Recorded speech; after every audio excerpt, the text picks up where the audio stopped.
আসসালামু আলাইকুম। চিংড়ি মাছের মালাইকারি অনেকভাবেই রান্না করা যায়, কিন্তু আজকে রান্না করে দেখাবো নারকেলের দুধ ছাড়াই কিভাবে চিংড়ি মাছের মালাইকারি রান্না করা যায়। এর প্রসেসটাও খুব সহজ আর খুব কম সময়ে বানিয়ে নেওয়া যায়। তাহলে চলুন রেসিপিটা শুরু করা যাক। আমি কিছু মাঝারি সাইজের চিংড়ি মাছ নিয়ে নিয়েছি, আপনি চাইলে বড় সাইজের চিংড়ি দিয়েও করতে পারেন। চিংড়িগুলো আমি ভালো করে ক্লিন করে নিয়েছি, আর এটা এখন আমি ম্যারিনেট করে নেব। আর ম্যারিনেট করতে লাগে স্বাদ মতো নুন, তার সাথে যাবে হাফ চা চামচ হলুদের গুঁড়ো ও মরিচের গুঁড়ো। উপকরণগুলো একসাথে ম্যারিনেট করে রেস্টে রেখে দেব 15 মিনিটের জন্য। দেন ফ্রাই করার পালা। তেলটা গরম হয়ে গেলে একে একে করে চিংড়ি মাছগুলো দিয়ে দিব। চিংড়ি মাছগুলো হাই ফ্লেমে 40 মিনিটের মতো এপিট ওপিট করে ভেজে নিলেই হয়ে যাবে। এখন আপনাদের একটা পেস্ট বানিয়ে দেখাবো। নিয়ে নিব 1 চামচের মতো সরষে এবং 2 চামচের মতো পোস্তর দানা, এবং সাথে অ্যাড করে দিব 2টি কাঁচামরিচ এবং 6 থেকে 7টি বাদাম। এখন অল্প একটু জল দিয়ে পেস্ট করে নেই। এখন চিংড়ি ফ্রাই করা তেলে গ্রেভিটা তৈরি করে নিব। আমি এখানে 1.5 কাপের মতো পেঁয়াজ কুচি নিয়ে নিয়েছি, আপনারা চাইলে পেস্টটাও ব্যবহার করতে পারেন। অ্যাড করে দিব সামান্য কিছু গরম মশলা। পেঁয়াজটা ব্রাউন কালার হওয়া পর্যন্ত ভেজে নিতে হবে ভালো করে। 2 থেকে 3 মিনিট হাই ফ্লেমে ভাজার পর পেঁয়াজটা অলরেডি ব্রাউন কালার চলে এসেছে। এখন অ্যাড করে দিব 2 চামচ রসুন বাটা। ব্যাস, এখন ভালো করে কষিয়ে নিতে হবে।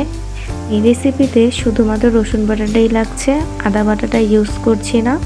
এখন ভালো করে কষিয়ে নিতে হবে যতক্ষণ না পর্যন্ত রসুনের কাঁচা গন্ধটা না যাচ্ছে। রসুনের কাঁচা গন্ধটা চলে গেলেই এখন অ্যাড করে দিব কিছু মশলা।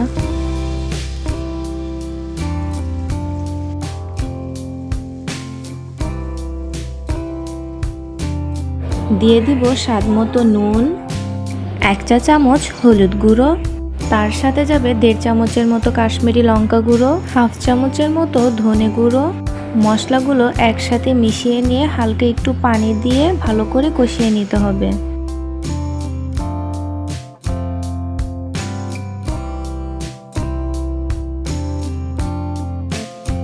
এখন অ্যাড করে দিব বানিয়ে রাখা পেস্টটা। ব্যাস, এখন এটাকে ভালো করে মিশিয়ে নেই। এটা মেশানোর সময় ফ্লেমটা একদমই লো রাখতে হবে, আর যতক্ষণ না পর্যন্ত তেল ছেড়ে আসছে ততক্ষণ পর্যন্ত কুক করতে হবে। মোটামুটি দেখবেন 3 থেকে 4 মিনিটের মধ্যেই তেলটা ছাড়া শুরু করবে, আর তার মধ্যে দেখবেন সর্ষে পোস্তর যে কাঁচা গন্ধ সেটাও চলে যাবে। এখন মশলাটা খুব ভালো করে কুক হয়ে গেছে, অলরেডি চারিদিক থেকে তেল ছাড়া শুরু করেছে। এই পর্যায়ে অ্যাড করে দিব ফেটে রাখা টক দই। আর এই সময় চুলার ফ্লেমটা একদমই লো রাখবেন, না হলে দইটা ফেটে যাওয়ার সম্ভাবনা থাকবে। এখন আমি 1 কাপ দুধ ও 1 কাপ জল ব্যবহার করব। ব্যাস, তারপরে ভালো করে মিশিয়ে নিব। তারপর এটা ভালোভাবে ফুটে ওঠার আগ পর্যন্ত ওয়েট করতে হবে। ফ্লেমটা একবারে লো করে দেই। এখন চিংড়ি মাছগুলো দিয়ে দেওয়ার পালা।